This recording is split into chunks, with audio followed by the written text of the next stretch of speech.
झंडा यात्रा निकाली और ये था कि हम विरोध कर रहे थे बीजेपी के लोगों का। अगर हम झंडा यात्रा का विरोध करते तो वो शोर मचाते, वो बीजेपी का विरोध नहीं कहते, वो कहते तिरंगे का अपमान किया। वो ट्रैप लगा रहे हैं, हम अपने आप को ट्रैप से बचा के आंदोलन को अपनी मजबूती की तरफ बढ़ा रहे हैं। वो इनके पास कुछ नहीं है, जाति और धर्म का झगड़ा करा के एक हिंदू मुस्लिम, हिंदुस्तान पाकिस्तान, दो ही बातों को लेके ये सत्ता में आए। ਸਵਾਗਤ ਪੰਜਾਬੀ ਨੈਸ਼ਨਲ ਟੀਵੀ ਦੇਖਦੇ ਦਰਸ਼ਕਾਂ ਦਾ। ਇਸ ਵੇਲੇ ਸੰਸਦ ਦੇ ਲਾਗੇ ਜੰਤਰ ਮੰਤਰ ਤੇ ਅਸੀਂ ਮੌਜੂਦ ਹਾਂ ਤੇ ਸਾਡੇ ਨਾਲ ਯੁੱਧਵੀਰ ਜੀ ਹਰਿਆਣਾ ਦੇ ਕਿਸਾਨ ਆਗੂ ਜੁੜ ਚੁੱਕੇ, ਉਹਨਾਂ ਨਾਲ ਕਰਦੇ ਗੱਲਬਾਤ, ਜਿਨ੍ਹਾਂ ਨੇ ਪੱਛਮੀ ਬੰਗਾਲ ਦੇ ਵਿੱਚ ਜਾ ਕੇ ਇਲੈਕਸ਼ਨ ਦੇ ਦੌਰਾਨ ਬੀਜੇਪੀ ਨੂੰ ਬਾਣੋ ਬਾਣੀ ਪਾਇਆ ਤੇ ਉੱਥੇ ਦੀ ਸੱਤਾ ਪਲਟ ਕੇ ਦੂਸਰੀ ਧਿਰ ਕੋ ਚਲੇ ਗਈ। ਯੁੱਧਵੀਰ ਜੀ ਨਿੱਘਾ ਸਵਾਗਤ। हाँ नमस्कार ਯੁੱਧਵੀਰ ਜੀ, सभी दर्शकों को मेरा नमस्कार। ਯੁੱਧਵੀਰ जी दसो, ये उत्तराखंड और यूपी हरियाणा का जो नज़दीक का साथ है, पश्चिमी बंगाल वाली तस्वीर कैसे देखते हो, यूपी में दिखेगी? पश्चिमी बंगाल तो देखो हमसे बहुत दूर था और भाषा की दिक्कत थी जी। उत्तराखंड और उत्तर प्रदेश तो एकदम हम दरवाजे पे बैठे हैं। और पश्चिमी मतलब उत्तर प्रदेश, पंजाब, हरियाणा, उत्तराखंड, दिल्ली, मध्य प्रदेश, ये तो एक इस हिंदी बेल्ट है सारी, और आपस में एक दूसरे से हम संगठन में बरसों से जुड़े हुए हैं। तो यहाँ में और वहाँ में बहुत अंतर है।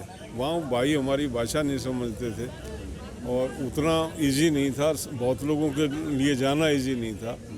ये तो हमारा बिल्कुल साथ में है। अब जो हमने मिशन यूपी शुरू करने जा रहे हैं और 5 सितंबर को जो पहली मीटिंग मुजफ्फरनगर में है, उसमें आप देखना जन सैलाब उमड़ेगा। एक क्रांति का सूत्रपात उस दिन होने जा रहा 5 सितंबर को। उस दिन किसान ये बता देगा कि 3 बिलों के प्रति उसका नज़रिया क्या है। देश का किसान आएगा वहाँ तमिलनाडु होगा, केरल होगा, कर्नाटका होगा, बंगाल होगा, उड़ीसा होगा, मतलब कोई राज्य नहीं होगा जिसका नेता नहीं, रिप्रेजेंटेशन लोगों का हो।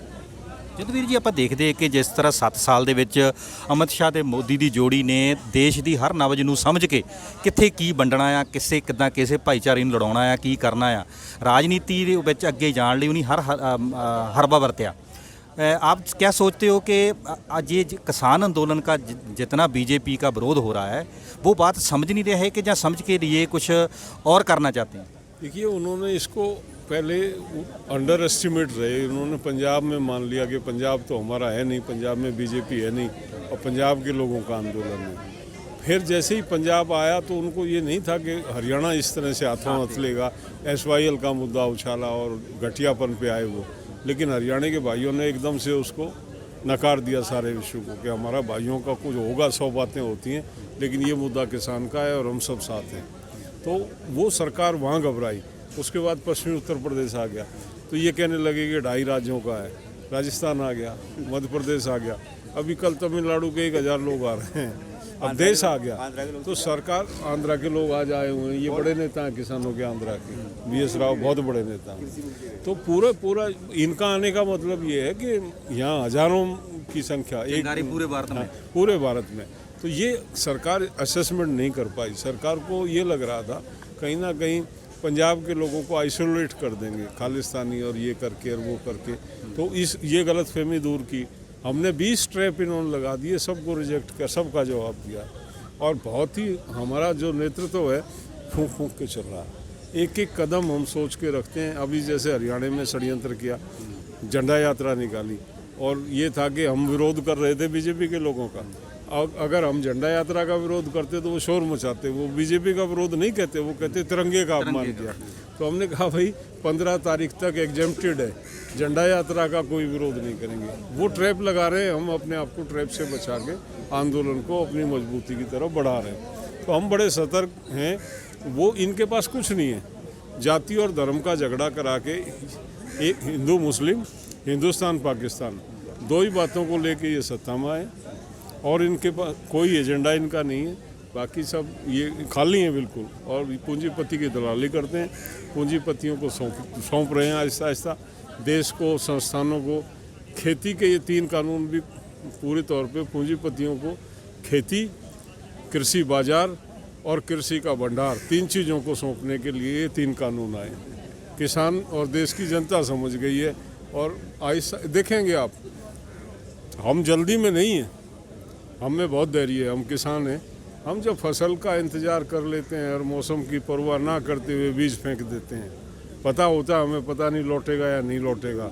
हम तो गैम्बलर हैं हम तो ज़मीन में मिट्टी में बीज फेंक के जुआ खेलते हैं, हमसे बड़ा कौन है। ब्लाइंड खेलते हैं हम, और इस सरकार को की गलतफहमी निकाल देंगे हम। 5 सितंबर की जो महासभा हो रही है, यूपी हरियाणा के दोनों स्टेट के, उत्तराखंड के लोग भी शामिल होंगे। आपने बोला कि भारत के लोग भी शामिल होंगे। क्या लगता है कि पंजाब हरियाणा, जी मेरे सवाल पूरा कर लूँ, क्या लगता है कि जो 5 सितंबर की महासभा है उसके बाद कोई बातचीत शुरू हो सकती है? वो तो पता नहीं, अकल आ जाए इनको, और विनाश काले विपरीत बुद्धि, इलाज ही कराना होगा तो आगे चल लेंगे हम तो तैयार हैं। हमने तो 20 मीटिंग तय कर ली है यूपी में, 18 यूपी में, 2 उत्तराखंड में। 30 नवंबर तक 20 बड़ी महा किसान पंचायतें करने का हमने फाइनल कर दिया। तो ये तो पहली है, ये तो शुरुआत है, अंत थोड़ा ही है। 20 वो करेंगे और उसके बाद दूसरे प्रदेशों में घुस जाएंगे। ਸਤਿਆਪਾਲ ਮਲਿਕ ਜਿਹੜੇ ਇਸ ਤੁਹਾਡੇ ਖੇਤਰ ਤੋਂ ਆਉਂਦੇ ਆ, ਸਹਾਰਨਪੁਰ ਦੇ ਨੇੜੇ ਤੇੜੇ ਤੋਂ, ਆਪਾਂ ਦੇਖਦੇ ਕਿ ਜਿਹੜੇ ਰਾਜਨਾਥ ਸਿੰਘ ਆ ਉਹ ਵੀ ਲੱਗ ਰਹੀਆਂ ਖਬਰਾਂ ਆ ਰਹੀਆਂ ਕਿ ਅੰਦਰ ਖਾਤੇ ਉਹ ਚਾਹੁੰਦੇ ਆ ਵੀ ਕਿਸੇ ਨਾ ਕਿਸੇ ਤਰ੍ਹਾਂ ਕਿਸਾਨਾਂ ਦੇ ਮਸਲੇ ਦਾ ਹੱਲ ਹੋਣਾ ਚਾਹੀਦਾ। ਪਰ ਜਿਹੜੀ ਅਮਿਤ ਸ਼ਾਹ ਤੇ ਮੋਦੀ ਦੀ ਜੋੜੀ ਉਹ ਕਿਸੇ ਵੀ ਤਰ੍ਹਾਂ ਇਸ ਮਸਲੇ ਨੂੰ ਲੈ ਕੇ ਲੰਬਾ ਖਿੱਚ ਰਹੇ ਆ। ਇਹਦੇ ਵਿੱਚ ਕੀ ਰਾਜਨੀਤੀ ਹੈ? अभी देश में ये बात जो चली हुई है, जनता झूठ नहीं बोलती है। हम दो, हमारे दो, दो की सरकार है और दो के लिए सरकार है, बाकी किसी का कोई शय नहीं है यहाँ पे। जैसे कृषि मंत्री जी आते थे हमारी वार्ता में, तो वो बेचारे वहाँ सुनते रहते थे, बोलने का अधिकार उनको दे के ही नहीं भेज रखा था। कुछ बोलना होता था तो वो पूछ के आते थे और पूछ के आके बोलते थे अंदर। तो जब कृषि मंत्री को इतना अधिकार ही नहीं है कि वो वहाँ सीधा किसान के क्वेश्चन का जवाब दे सके, तो इससे बड़ी गुलामी क्या होगी। जदवी जी, पंजाब में भी इलेक्शन आ रहा है, गुरनाम सिंह चुरूनी कह रहे हैं कि किसानों को सोचना चाहिए कि इलेक्शन में सिस्टम अपने हाथ में लेना चाहिए। इसे आप कैसे देखते हो? नहीं, वो गुरनाम का सोच गलत है और संयुक्त मोर्चा उसके साथ नहीं है। आज की जो स्थिति है, आज की स्थिति ये है कि हमको अपना गैर राजनीतिक चरित्र को बनाए रखना चाहिए और इस मोर्चे को, जैसे बंगाल में था, बंगाल में हम किसी के लिए नहीं मतलब वोट मांगा, पक्ष में नहीं कहा, हाँ, लेकिन ये कहा कि ये बीजेपी की करतूत हैं, इनको उजागर किया, ये सब भारत सरकार की करतूत हैं, ये उसका असली चेहरा हम लेके आए सामने और लोगों ने समझा। लोग क्षणे अपने आप विकल्प चुन लेते हैं, उसकी टेंशन हमको नहीं लेनी चाहिए।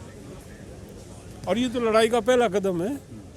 गुरनाम जी का बयान जो है वो मेरे ख्याल से उतावलेपन का है, ये आज का स्थिति नहीं है, हालात नहीं है।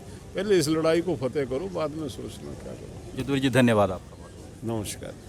ਇਹ ਸਨ ਜੋਧਵੀਰ ਜੀ, ਜਿਨ੍ਹਾਂ ਨੇ ਪੱਛਮੀ ਬੰਗਾਲ ਦੇ ਵਿੱਚ ਵੀ ਬੜੇ ਵੱਡੇ ਪੱਧਰ ਤੇ ਬੀਜੇਪੀ ਦੇ ਖਿਲਾਫ ਪ੍ਰਚਾਰ ਕੀਤਾ ਤੇ ਮਮਤਾ ਬੈਨਰਜੀ ਦੇ ਨਾਲ ਆਪਣਾ ਰਾਬਤਾ ਉਸ ਤੋਂ ਬਾਅਦ ਵੀ ਕੀਤਾ। ਲੱਗ ਰਿਹਾ ਸੀ ਕਿ ਮਮਤਾ ਬੈਨਰਜੀ ਕੁਝ ਦਿਨਾਂ ਦੇ ਵਿੱਚ ਇਸ ਅੰਦੋਲਨ ਦੇ ਵਿੱਚ ਵੀ ਕੋਈ ਸਾਥ ਦੇਣਗੇ, ਪਰ ਹਜੇ ਤੱਕ ਉਹਨਾਂ ਦਾ ਸਮਾਂ ਨਹੀਂ ਬਣ ਸਕਿਆ। ਉਹਨਾਂ ਨੇ ਗੁਰਨਾਮ ਸਿੰਘ ਝਡੂਨੀ ਦਾ ਬਿਆਨ ਨੂੰ ਇਹ ਕਿਹਾ ਕਿ ਉਹਨਾਂ ਦੇ ਵਿੱਚ ਕਿਤੇ ਨਾ ਕਿਤੇ ਕਾਲਾ ਪਾਣਿਆ, ਸਾਡੀ ਜਿਹੜੀ ਕਨਸੈਂਟਰੇਸ਼ਨ ਹੈ, ਸਾਡੀ ਜਿਹੜੀ ਇਸ ਵੇਲੇ ਮਹੱਤਤਾ ਆ, ਉਹ ਇਸ ਵੇਲੇ ਅੰਦੋਲਨ ਨੂੰ ਹੋਣੀ ਚਾਹੀਦੀ ਆ। ਲੜਾਈ ਜਿਹੜੀ ਇਲੈਕਸ਼ਨਾਂ ਦੀ ਉਹ ਕਦੀ ਵੀ ਲੜੀ ਜਾ ਸਕਦੀ ਹੈ। ਤੁਸੀਂ ਜੁੜੇ ਰਹੋ ਪੰਜਾਬੀ ਨੈਸ਼ਨਲ ਟੀਵੀ ਦੇ ਨਾਲ। ਮੈਨੂੰ ਗੁਰਨਾਮ ਸਿੰਘ ਬਿਲਗਾ ਨੂੰ ਦਿਓ ਇਜਾਜ਼ਤ। ਸਤਿ ਸ਼੍ਰੀ ਅਕਾਲ।